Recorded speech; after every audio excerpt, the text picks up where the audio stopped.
রাত হলেই শুরু হয় ড্রেজারের বিকট শব্দ। অন্যদিকে বালুবাহী ট্রাকের আওয়াজে ভারী হয়ে ওঠে চাঁদপুরের গাজীনগর। দিনের পর দিন একটি অসাধু চক্র রাতের আধারে অবৈধভাবে উত্তোলন করে আসছে বালু। এতে হুমকির মুখে পড়েছে পুরো উপজেলা।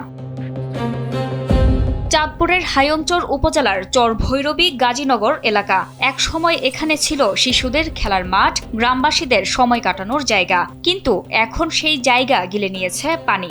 স্থানীয়দের অভিযোগ, রাতের আধারে বসানো হয় ড্রেজার, শুরু হয় অবৈধভাবে বালু উত্তোলন, আর কয়েক রাতের মধ্যেই নিশ্চিহ্ন হয়ে যায় পুরো বালুচর। তাদের দাবি, প্রভাবশালী একটি চক্রের ছত্রছায়ায় চলছে এই বালু চুরির মহোৎসব। শুধু মাঠই নয়, এখন ঝুঁকির মুখে পড়েছে হাইমচর রক্ষা বাঁধু।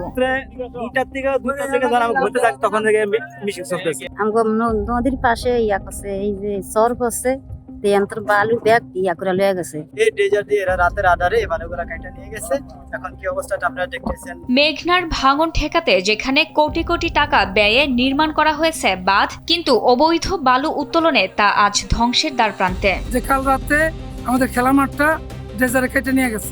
তাৎক্ষণিক আমি সেখানে যাই, গিয়ে ভয়ঙ্কর এক নদী ভাঙ্গনের অবস্থান দেখা যায়, যেটা গত আমরা 15 বছরের মধ্যে এরকম চিত্র দেখি নাই। এরকম একটি নদী ভাঙ্গনের চিত্র দেখা যায়। সেখানে আমরা যতটুকু স্থানীয় জনগণের কাছে জানলাম, তারা বললো যে এখানে প্রায় 1 একর সম্পত্তির উপরে একটি খেলার মাঠ ছিল। গতকাল সন্ধ্যাও তারা সেই মাঠে ফুটবল খেলছে।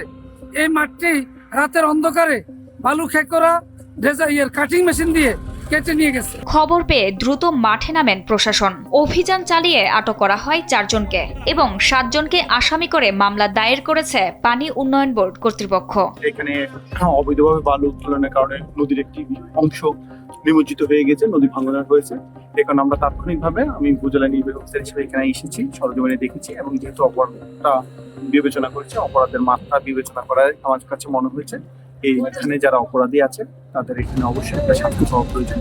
সেই জন্য সেই প্রেক্ষিতে আমার কাছে মনে হয়েছে অপরাধের তীব্রতা যেহেতু বেশি, তাই এটা নিয়ে মামলা দায়ের করে যথাযথ প্রক্রিয়ার মাধ্যমে অপরাধীরা যাতে যথাযথ শাস্তি পায় সেটা আমার বিবেচনায় সমীচীন মনে হয়। রাতের আধারে বালু কাটার ফলে বাঁধে ধস নামার আশঙ্কা তৈরি হয়েছে। পরিস্থিতি সামাল দিতে স্টকে থাকা ব্লক দিয়ে জরুরি ভিত্তিতে সংস্কার কাজ চলছে বলে জানায় পানি উন্নয়ন বোর্ড কর্তৃপক্ষ। আমরা বিষয়টা জানতে পেরেই তাৎক্ষণিক স্পটে চলে এসেছি। আমরা এসে দেখি যে এখানে বালু কেটে আমাদের যে আমাদের প্রোটেক্টিভ ওয়ার্ড ছিল, এই ওয়ার্ডটি ক্ষতিগ্রস্ত হয়ে যায়। তো আমরা এটা আমাদের উপকরণ কর্তৃপক্ষের নির্দেশে তাৎক্ষণিকভাবে ব্যবস্থা গ্রহণ করেছি। আমাদের যেই স্টক ফাইলে যে ব্লক ছিল সেটা দিয়ে আপাতত প্রাইমারিভাবে আমরা সেটা রক্ষা করার চেষ্টা করতেছি এবং আইনি ব্যবস্থা গ্রহণ করতেছি যাতে এই ধরনের অপরাধ আর না করতে পারে। তবে এলাকাবাসীর প্রশ্ন, এই অভিযানকে স্থায়ী সমাধান দেবে নাকি আবারও রাতের আধারে গর্জে উঠবে ড্রেজারের শব্দ? জান্নাতুল ফেরদৌস, কালবেলা।